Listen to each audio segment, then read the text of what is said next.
Nah, semangat ya. Sudah. Sebelum kita mulai pembelajaran, kita berdoa terlebih dahulu supaya apa yang kita pelajari sekarang bisa diberikan oleh Allah kemudahan untuk belajar dan mendapatkan ilmu yang bermanfaat. Sikap berdoa, tangan diangkat, kepala ditundukkan. Bismillahirrahmanirrahim. Raditu billahi rabba wa bil islami dina wa bi Muhammadin nabiyyan wa rasula. Rabbi zidni ilma warzuqni fahma. Amin ya rabbal alamin. Nah, hari ini kita akan belajar tentang hijrah Nabi Muhammad SAW ke kota Taif. Nah, penting apa tidak sih Bu belajar hijrah Nabi Muhammad, belajar tentang hijrah Nabi Muhammad? Kira-kira penting apa tidak? Penting. Kenapa kok penting? Agar tahu sejarahnya, Bu.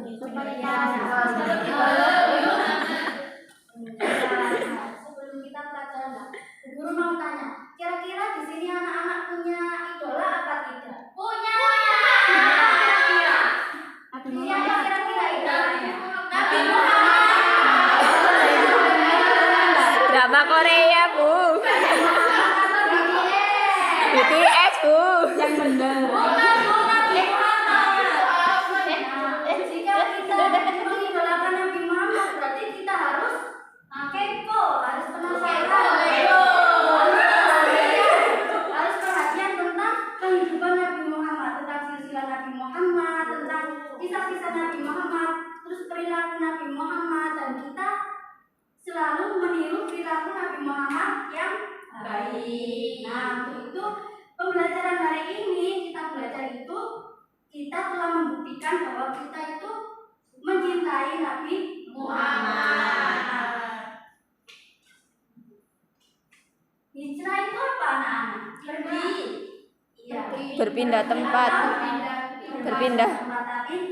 Berpindah Nabi Muhammad ini untuk menyiarkan agama Islam. Nah, kenapa kok Nabi Muhammad hijrah ke kota Taif? Ada sebab-sebabnya. Siapa yang kemarin sudah membaca? Siapa yang sudah tahu? Saya. Apa Mbak Rara? Tahu, banyak ancaman. Ya, benar. Terus apa? Karena dimusuhin. Dimusuhin orang kafir.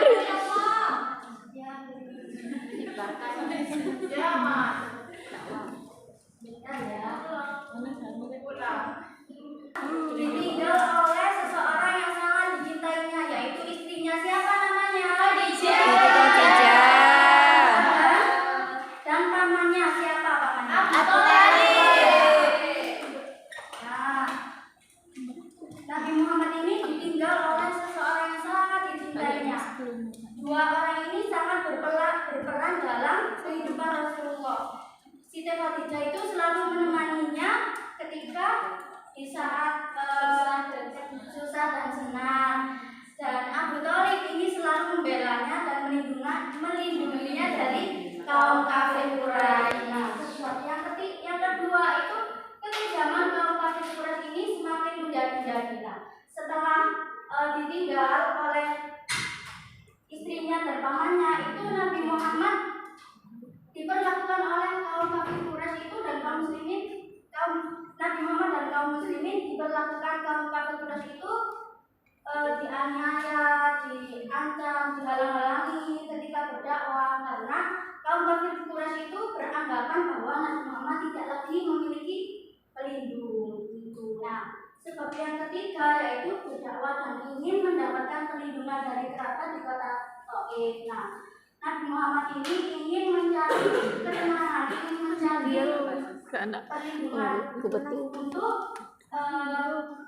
membela, untuk memperluas untuk menghadapi kaum kafir Quraisy. Nah, selain itu juga di sana juga ada kerabatnya dari Bani Saqif. Nah, selain itu kota Taif itu tempatnya dekat anak-anak, dekat dengan kota Mekah. Nah, jaraknya itu sekitar 65 kilometer dan di sebelah tenggara kota Mekah. Nah, tempatnya itu di lembah pegunungan Asir dan pegunungan Al-Hidar. Dan akhirnya Nabi Muhammad pergi ke kota Taif ditemani oleh Zaid bin Harisa. Zaid bin Harisa itu siapa? Sahabat Nabi. Ini adalah anak angkat Nabi. Oh, anak angkat. Yang dulunya itu menjadi budak Khadijah. Nah, akhirnya Nabi Muhammad pergi ke kota Taif dengan berjalan kaki, tidak membawa hewan tunggangan. Kenapa kok tidak membawa hewan tunggangan? Karena mau jalan-jalan, Bu.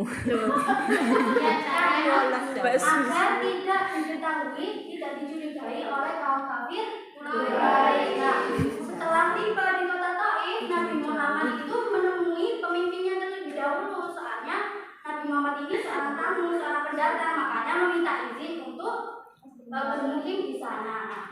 Ketika Nabi Muhammad meminta izin kepada pemimpinnya, nah pemimpinnya ini juga termasuk kerabat Nabi. Beliau bernama siapa namanya? Mas'ud, Kinanah, dan Habib.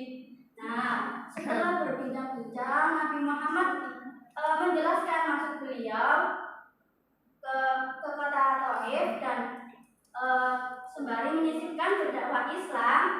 Di tengah-tengah perkataan Rasulullah itu sudah dihentikan oleh pemimpin tersebut, sudah mendapatkan respon negatif. Sudah, jangan teruskan ceritamu. Kami tidak mempercayaimu. Sesungguhnya yang kamu katakan itu bohong. Lalu Rasulullah diusir oleh pemimpin tersebut dari rumahnya. Nah,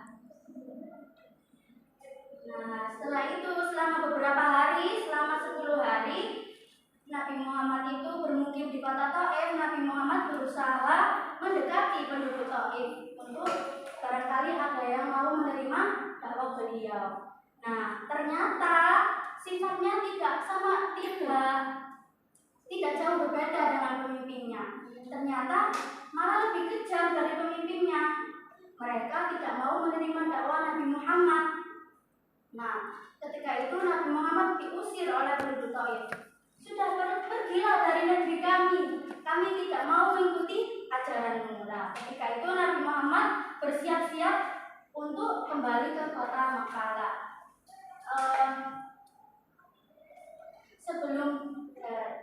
Selama Nabi Muhammad bersiap-siap, ternyata penduduk Taif itu telah bersiap untuk melempari Nabi Muhammad dengan batu dan tanah.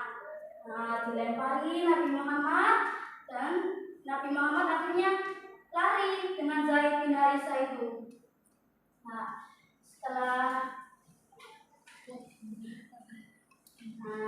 setelah agak jauh, sudah di perbatasan kota, di perbatasan kota yaitu perbatasan kota Taif dan Mekah. Nabi Muhammad bersembunyi di belakang tembok tersebut. Nah, penduduk Taif sudah tidak mengejarnya. Nah, setelah itu Nabi Muhammad beristirahat di bawah pohon anggur milik Utbah bin Rabi'ah dan Syaibah bin Rabi'ah. Ketika itu Nabi Muhammad telah melihat dari kejauhan Utbah dan Syaibah ini mengetahui kedatangan Rasulullah dan akhirnya Rasulullah itu sedih. Kenapa kok sedih? Karena diusir. Utbah dan Syaibah ini termasuk orang yang memusuhi Nabi Muhammad di kota Mekah. Akhirnya Nabi Muhammad sedih dan berdoa kepada Allah.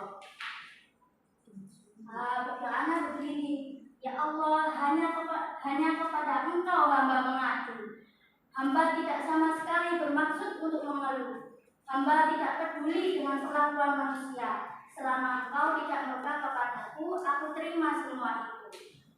Wahai Tuhan yang Maha Pengasih, jika tidak kepada Engkau, lantas kepada siapa lagi hamba berserah? Hanya Engkau satu-satunya Tuhan yang berhak kami sembah.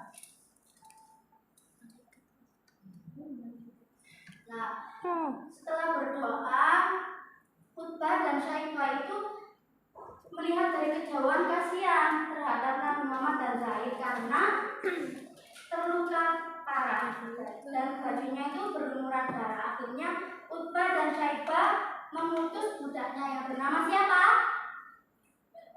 Bernama Adas. Dan Adas itu disuruh memberikan sepiring anggur. Nah, ketika Rasulullah hendak memakannya, Rasulullah itu mengucapkan basmalah.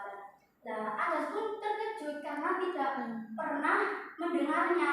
Akhirnya Rasulullah bertanya, dari mana asalmu dan apa agamamu? Dan Adas menjawab, aku ini dari ahli Minawi dan agamaku adalah agama Nasrani. Dan Rasulullah bertanya kembali, oh, dari negerinya seorang laki-laki yang baik hati, yaitu Yunus bin Matta. Terus Adas menjawab, dari mana engkau mengetahui Yunus bin Matta? Nabi Muhammad menjawab, dia adalah saudaraku, dia adalah seorang nabi dan aku pun juga seorang nabi.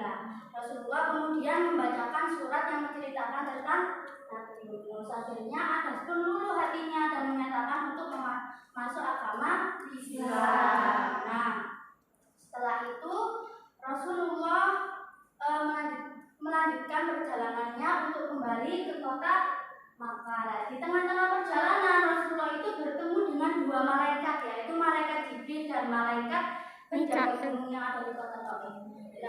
Malaikat ini mengatakan kepada Nabi Muhammad bahwa wahai Muhammad, doamu telah didengar oleh Allah dan aku meminta izin untuk menghukum kota Taif. Dan apa respon Nabi Muhammad? Nabi Muhammad malah menolaknya, tidak ingin penduduk kota Taif itu dihukum, malah mereka ingin mendoakannya. Malah Nabi Muhammad ingin mendoakan penduduk Taif agar mendapatkan hidayah dari Allah. Nah, ketika itu Nabi Muhammad lalu melanjutkan perjalanannya ke kota Makkah dan meminta izin perlindungan dari Mut'im bin Adi. Dan ketika itu Rasulullah disetujui dan dilindungi oleh Mut'im bin Adi. Nah, itu tadi cerita peristiwa hijrah Nabi Muhammad ke kota Taif. Nah, ketambahan Nabi Muhammad ketika hijrah ke kota Taif yaitu yang pertama. Ayo, bisa dibacakan Mbak Adila. Yang pertama, ketika ditinggal wafat Khadijah dan Abu Thalib. Kedua, Abah ketika ditolak dakwahnya oleh pemimpin kota Taif. Abah ketika diusir oleh penduduk kota Taif. Abah ketika dilempari batu. Terus yang terakhir, Abah ketika jalannya tertatih karena kaki Rasulullah terbuka. Nah, hikmah dalam kehidupan sehari-hari yang bisa kita ambil dari kitab Nabi Muhammad itu, dari hijrah Nabi Muhammad itu apa? Harus bersabar. Apa? Dalam Tidak boleh mengeluh. Ya, tidak boleh mengeluh. Siapa lagi yang mau jawab? Harus yakin dalam berdoa. Yakin bahwa doa kita diterima oleh Allah. Mengamalkan sunnah-sunnah.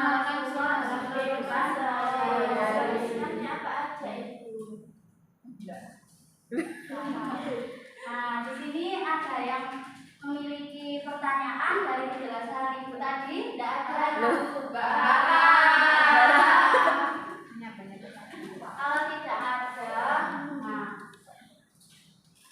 karena waktunya sudah habis ya. Tolong di rumah dikerjakan buku siswa halaman 66. Untuk minggu depan kita koreksi bersama-sama, mau ya? Mau.